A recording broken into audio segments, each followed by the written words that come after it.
माँ, बात है योगों की और बात में है वक्रता। तो वक्रता दूर करने के लिए सबसे पहले क्या करना पड़ेगा? सबसे पहले अपना चाल चलन ठीक करना पड़ेगा। उसके साथ साथ अपना भोजन ठीक करना पड़ेगा और उसके साथ साथ अपना पहनावा ठीक करना पड़ेगा। इससे पहले वक्रता जाने वाली बिल्कुल नहीं है। यदि आपको सरल होना है या आपको सुख पाना है या आपको स्वर्ग जाना है या आपको नरक से बचना है, तो ये बात माननी पड़ेगी कि हम वक्रता खत्म करें। वक्रता खत्म करने के लिए अपना विचार ठीक रखें, भोजन ठीक रखें और पहनावा ठीक रखें, अन्यथा वक्रता जाएगी नहीं। आचार्य कहते हैं भगवान तो तेरे अंदर है, भगवान कहीं बाहर नहीं फिरते। दादाजार 2 मिनट, आपको जरूरत माइक भेज दूं? परमात्मा तेरे अंदर है, कहीं बाहर नहीं है। जिस प्रकार के फूल के अंदर सुगंध हमेशा हमेशा से है, या अग्नि में तपन हमेशा से है, दूध में घी है और घी में चिकनाई है, पत्थर में सोना है। ये कहीं से बाहर से लाना नहीं पड़ता। इस प्रकार से परमात्मा तेरे अंदर है। जैसे कि जल में शीतलता है, हवा में बहाव है, इसी प्रकार परमात्मा तेरे अंदर है। यदि देखना है तो वक्रता छोड़नी होगी। जब तक वक्रता रहेगी या तेरा भोजन मांसाहारी होगा या नशीला होगा तो वक्रता नहीं जाएगी,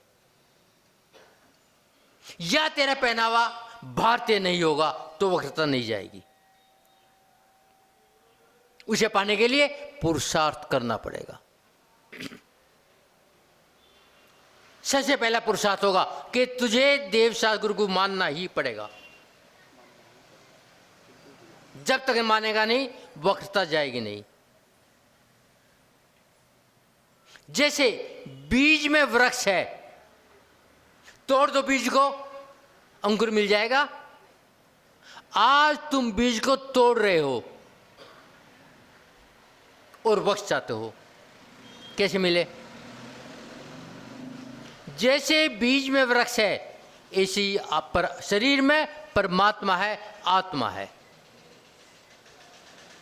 मगर बीज से वृक्ष लाने के लिए जमीन उर्वरा करनी पड़ेगी, उसमें बीज का समर्पण देना पड़ेगा और बीज समर्पण देने के बाद में जमीन की देखभाल करनी पड़ेगी, पानी देना पड़ेगा और खाद भी देना पड़ेगा और जंगली जानवरों से बचाना पड़ेगा,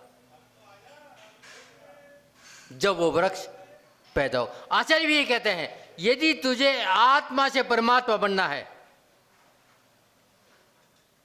तो पहले अपने विकार निकालने पड़ेंगे, अर्थात जमीन उर्वरा करनी होगी। विकार निकालने के बाद में उसकी रखवाली होगी, करनी होगी, कहीं कसाय ना आ जाए, विसंवाद ना हो जाए। उसके बाद में परमात्मा मिलन में देर ना होगी। बस जब परमात्मा मिलन के भाव होंगे तो क्या हो गया? होगी पीतलिशा। तो आज तक हमने पीतले से के बाद बनाया क्या, जरा विचार करके देख लेना, थोड़ा सा सोच लेना। पीतले शाह कहीं बाहर से नहीं है। एक बार की घटना, एक जगह एक मीटिंग चल रही थी पंचायत के में नेता बनाने के लिए जो समाज को संभाल लें। बड़े बड़े श्रेष्ठी, धनपति, बुद्धिमान लोग आ गए। एक लोगों के समूह ने कहा, सबसे ऊपर सेठ जी का नाम लिख दो, सबसे पहले सेठ जी का नाम लिखो। और उस सेठ जी वहां है भी नहीं।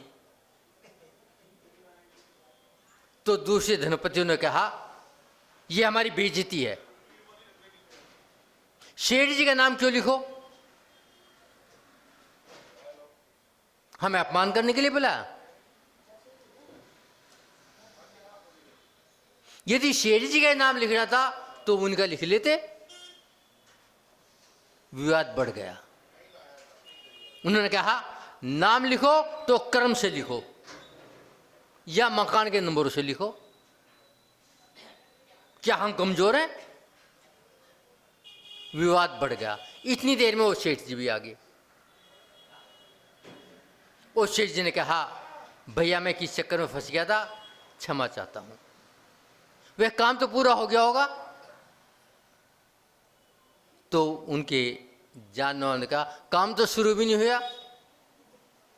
क्यों नहीं हुआ? क्या विवाद था? उन्होंने खोल के बताया। अब कागज लाओ, जिस कागज पर लिस्ट बन रही है। उन्होंने कागज लिया, अपना नाम सबसे नीचे लिख दिया, सारा झगड़ा खत्म।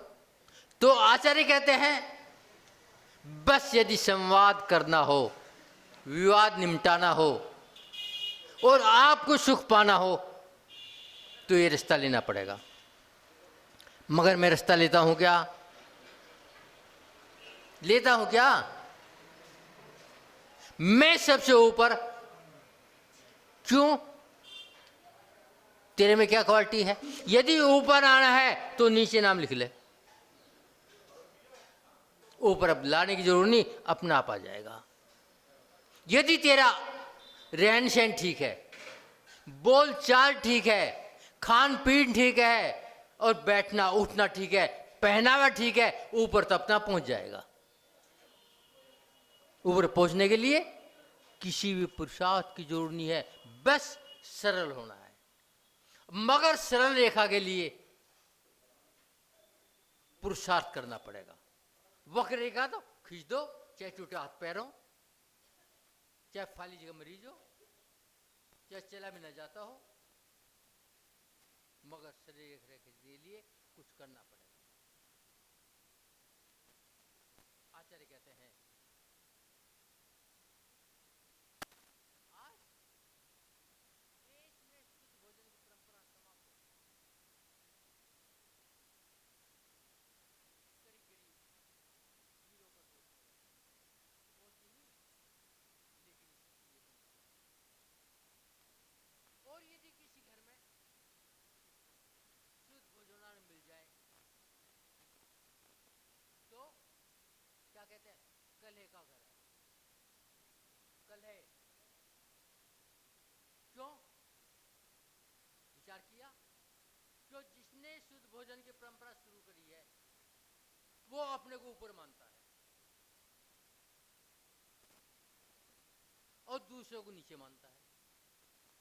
ये क्लेश हो गया। आचार्य कहते हैं, यही तो आपका दुर्भाग्य है। माना एक अम्मा जी मंदिर से 4 घंटे लगा गई, शुद्ध भोजन बनाना है और रसोई में लग गई। 2 घंटे लग गए, सब तैयारी करी। उसका ही पोता आ गया, छू दिया दादी को, तो कौन सा 16 बन गया? कौन सा 16 हुआ?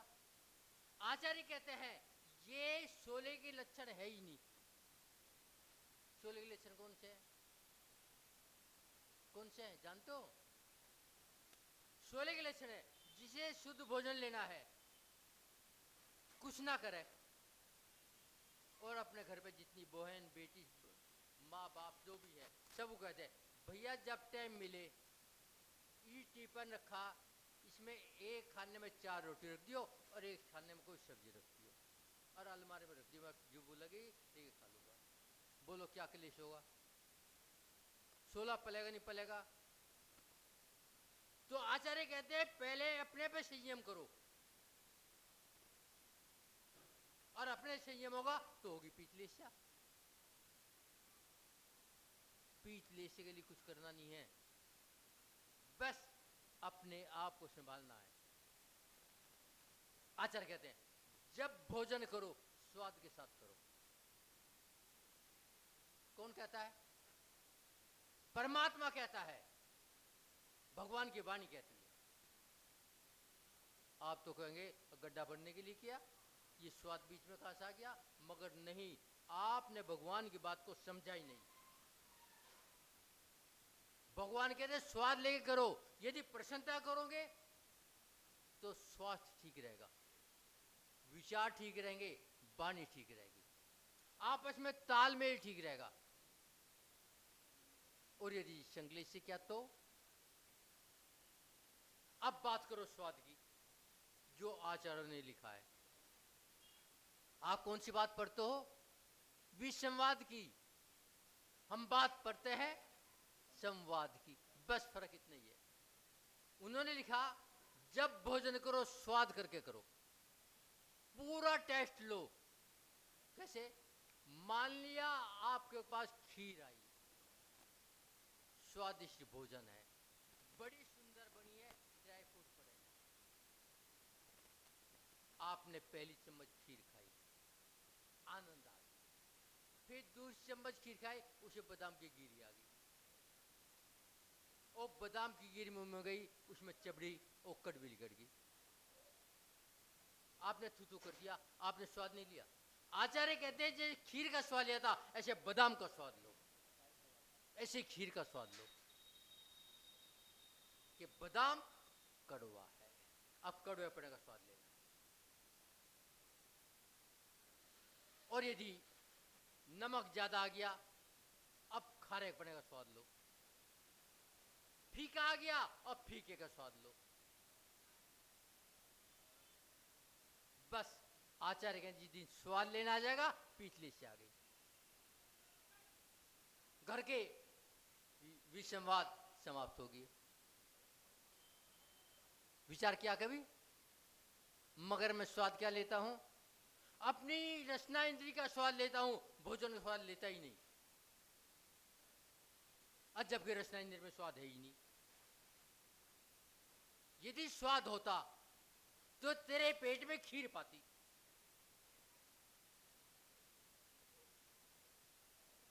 विचार तो करो, क्या कभी खीर पाई पेट में? इस जिब्बे ही नीचे सब बराबर।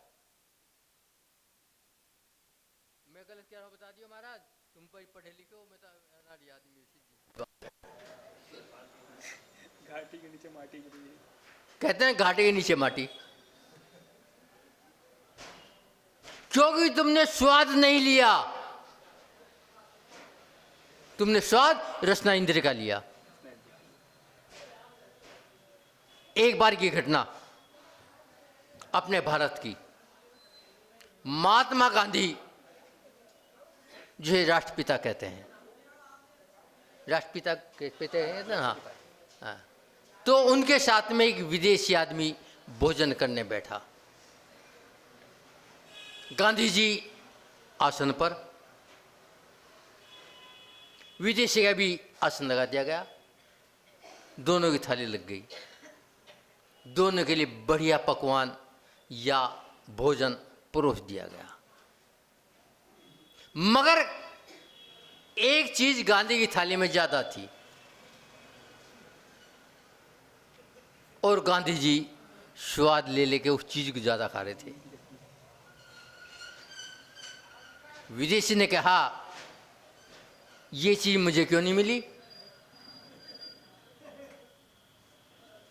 गांधी जी सबसे ज्यादा स्वाद से उसे खा रहे हैं, तुम भी ले लो। उन्हें भी दे दी, उन्होंने खाई, थू थू थू थू, क्या ये नीम की चटनी है? ये स्वास्थ्य के लिए ठीक है, पेट के लिए ठीक है, ये तुम भारतीय जानो। तो महात्मा गांधी ने कहा, स्वाद लिया भोजन का, स्वास्थ्य का, देश का, परिवार का, और तुमने किसके लिया? अपने शरीर का, जो कि नाश होगा होगा। विचार तो करो, क्या किया? बस जिस दिन विचार कर लोगे उस दिन पीतलेस्य आ जाएगी, अर्थात विवेक जाग जाएगा, और विवेक जगाना ही पीतलेस्य है। हमने कभी विचार नहीं किया। वर्णी जी महान व्यक्ति, और वर्णी जी को घर से निकाल दिया, और वर्णी जी को उनकी एक धर्म की माँ, चिरंजी माँ ने ग्रहण कर लिया, स्वीकार कर लिया, अपना पुत्र बना लिया। एक बार वर्णी जी ने अपनी माँ चिरंजाबाई से कहा, माँ मैंने क्रोध जीत लिया। माँ ने सुना, ठीक है बेटे, और बात आई गई, बात अकाउंट क्लोज। 5-7 दिन बाद वर्णी जी ने कहा, माँ खीर खाने का मन है। माँ ने कहा, कोई बात नहीं, सुबह दूध लिया ना। और वर्णी जी दूध ले आए। माँ ने बहुत सुंदर खीर बना दी, गोला भी डाल दिया और किशमिश भी डाल दी, बड़ी सुंदर खीर। और बना के एक महरी भी बना दी।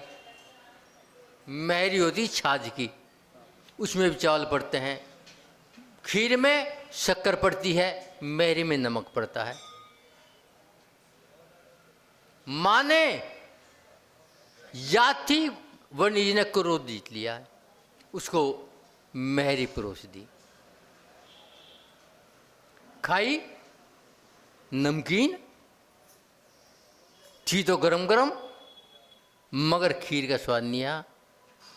फिर खाई, फिर भी नमकीन, तो क्रोध आ गया। सरकार दी थाली, माँ सुबह में दूध लाया था, इसीलिए लाया था, ये खीर है। बेटे खीर भी बनाई है, लेकिन मैंने महरी क्यों दी? नमकीन के ऊपर मीठा ठीक रहता है, और तू कह रहा था मैंने क्रोध जीत दिया। ये क्रोध जीता गया देखने के लिए मेरी परोस हुई थी, ले खीर खा ले, छोड़ दे मेरी। तो आचार्य कहते हैं, जिस दिन तुझे क्रोध अपने बस में हो जाएगा, या कसाय अपने अंडर में हो जाएंगी, या कसाय को जान जाएगा, तो पीतलेस्य आ जाएगी। विचार करो, क्या आज तक पीतलेस्य आई? बड़े बड़े ज्ञानी लोग बैठे हैं, बताओ तो सही, आई पीतलेस्य? क्योंकि अभी तो ना भोजन का स्वाद छूटा और ना वस्त्रों का राग छूटा, तो पीतलेस्य कैसे आए? कभी विचार करना, घर में क्लेश क्यों होता है? कभी विचार किया? मात्र एक ही कारण है कि मेरे अंदर विवेक नहीं है। दूसरे में हो ना हो, अपने विवेक देख लेना। आज जब विवेक आ जाएगा, आचार्य कहते हैं, हम बिल्कुल सही अपनी जगह आ जाएंगे। विचार करो, आज का मानव तनाव में क्यों रहता है? डॉक्टर का मरीज क्यों बनता है? बीपी का मरीज क्यों है? कभी विचार किया, नींद क्यों नहीं आती? कभी विचार किया क्या? रोजाना भुगतते हो, नींद आती है स्वस्थ को, और जब डॉक्टर को कहते हो नींद नहीं आ रही तो क्या करता है? नींद की गोली दे देता है। नींद की गोली से नींद नहीं आती, थकावट नहीं उतरती, बदन तोड़ देता और गिर देता है। जब आदमी स्वस्थ होगा, दिमाग शांत होगा, भोजन स्वच्छ होगा, तो नींद आएगी, सुबह फ्रेश उठेंगे, और फ्रेश उठोगे पूरे दिन फ्रेश रहोगे। विचार तो करो, आप फ्रेश होना चाहते हैं क्या? चाहते हो क्या? चाहते तो हैं, मगर स्वस्थ नहीं होना चाहते, क्योंकि आपने निमित्त को मानना बंद कर दिया है। तो बंधुओं, कहना इतना है, निमित्त को जानो। भैया ने बताया था या महाराज ने बताया था, भूल जाता हूँ, बूढ़ा आदमी हूँ। अब पंचम काल में चौथे काल से ज्यादा निमित्त मिल रहे हैं, और चौथे काल से ज्यादा साधन भी मिल रहे हैं, और फिर हम यदि इसका लाभ ना उठाएं तो गलती किसकी है? विचार तो करो। एक बार की घटना के बाद खत्म करूंगा। गुरु के पास शिष्य था, 24 साल हो गए अध्ययन करते करते, बहुत सारे ग्रंथ पढ़ा दिए। एक दिन शिष्य ने गुरु से कहा, बहुत ग्रंथ पढ़ लिए, बहुत गाथा याद हो गई, दिमाग की डिक्शनरी बन गई, दिमाग डिक्शनरी बन गई, मगर पल्ले कुछ नहीं पड़ा। तो अब तो कुछ और बताओ, और ये अध्ययन कब तक पूरा होगा? गुरु ने कहा, ग्रंथ इतने हैं, 100 भाव लग जाए तो पूरे ना हो। तो शिष्य ने कहा, कोई शॉर्टकट जिससे मैं अपने सुख को पा सकूं? उसने कहा, कल बता देंगे। ठीक है, उन्हें बूझने गया, क्या है? अब तत्व 2 हैं, एक पुद्गल, एक चेतन। दोनों को समझ ले, ग्रंथ पढ़ने की जरूरत नहीं। जिस दिन चेतन को चेतन मान लेगा, पुद्गल को पुद्गल मान लेगा, उस दिन पूरा ज्ञान हो जाएगा। इतना जानना, चेतन और पुद्गल अलग अलग है, यही पीतलिश्य है। अब आप जानो, आपका हम जाने भैया, हमें बता दिया। यदि आपको सुख होना है तो अपने आप को सुधारना होगा। जब तक आप स्वयं नहीं सुधरेंगे, जब तक संसार सुधर जाओ, तुम्हारा तो भला होगा नहीं। यही पीतलेश्या बताती है। इतना कहने के बाद अपनी वाणी को विराम देता हूँ। ओम शांति। मैं भी रखूँ महाराज।